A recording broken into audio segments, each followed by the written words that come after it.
Welcome to The Explainer. So, have you ever wondered how you dig up a mountain's worth of Earth for resources and not have it all come crashing down? Well, today we're going deep inside the master plan for one of the biggest engineering challenges on Earth, keeping a surface mine safe. You know, it's this incredible balancing act between immense power and just as much responsibility. You can't just start digging. The answer is all in the planning. A super detailed scientific blueprint designed to understand and control the massive forces of nature. All right, so here's our game plan. First, we're going to look at the hidden dangers that are literally lurking underfoot. Then we'll get into the master plan itself, the standard they use to manage it all. After that, we'll geek out on the science that makes it work, talk about the people who make it happen, and finally, see how they stay on top of it 24/7. Okay, first things first. Before you can tame a beast, you've got to understand it, right? In mining, that means getting to know the ground you're working with and all the ways it can surprise you, sometimes in the blink of an eye. So the big one, the one we all think of, is a landslide. This is kind of the catch-all term for when huge chunks of Earth just give way. It's a massive, powerful event that you absolutely have to prevent. Then you've got something a little more specific, a rock fall. Now, this isn't the whole hillside coming down. It's more like individual rocks or even massive boulders breaking loose and moving incredibly fast. It's a sudden, very localized, and extremely dangerous throw.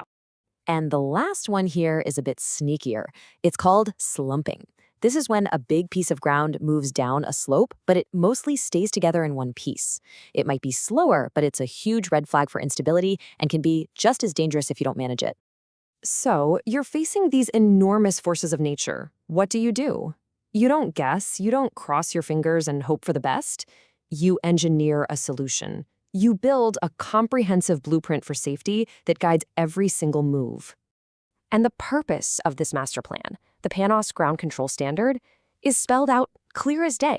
Look at this. The goal is totally unambiguous: to establish systems of work that prevent injuries and fatalities. It doesn't put profit first or speed. It puts human life first. That is a powerful place to start. Now, what really gets me about this is the sheer scope. This isn't some rule book for a handful of engineers.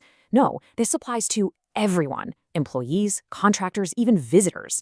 And it covers the entire life of the mine, from the first day of exploration to the day it's closed down, and every single structure built in between. It's the whole shebang. Okay, and this is where it gets really smart. This isn't about reacting to problems. It's about being proactive. It's about engineering the mine in such a way that disasters are designed out of the system before a single shovel even hits the dirt. It's this incredibly methodical scientific process. You start by investigating. What's the rock like? Where's the water? Then you characterize it, which is basically figuring out the strengths and weaknesses of every type of soil and rock. Only then do you analyze how it's all going to behave. And then finally, you design. It's like measure twice, cut once, but on a geological scale. And this table just shows you that it's not a one-size-fits-all approach. I mean, think about it. The way you design a simple road, where you're worried about truck weights, is totally different from how you design a massive waste dump, where you're worried about how water is draining through it. Every single feature gets its own custom safety plan. Right, but a brilliant plan on paper is, well, just paper, without the right people to make it happen. So now we've got to talk about the human factor.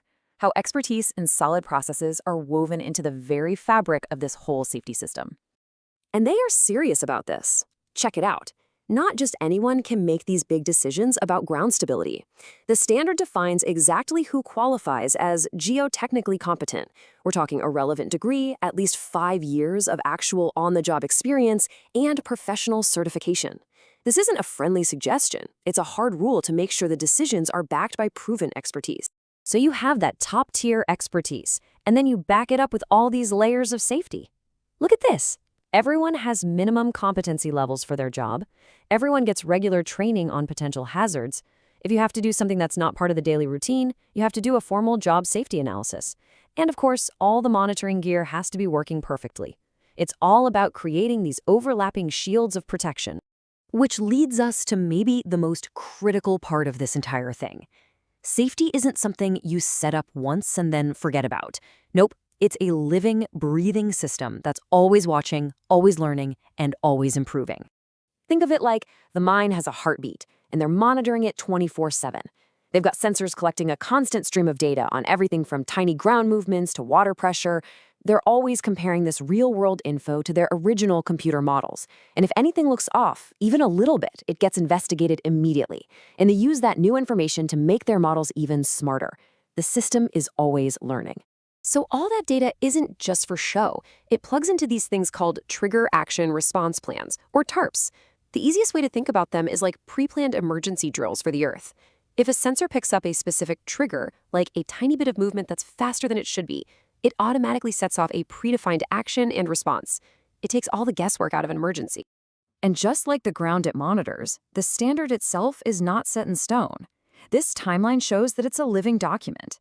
It was first created in 2015, then reviewed by outside experts a couple years later. But what's really interesting is that big jump in 2022, when they expanded it with new requirements. That tells you the whole system is built to learn from experience and get better over time. It's a blueprint that's constantly being improved. It's pretty amazing, right? When you step back, you see this massive, almost invisible shield of science and procedure, all built for one reason: to keep people safe.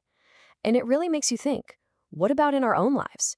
From the building codes that make sure our houses don't fall down, to the air traffic control systems that guide planes safely to the ground, we're all protected every single day by complex systems just like this one, all built on those same principles: science, process, and constant quiet vigilance.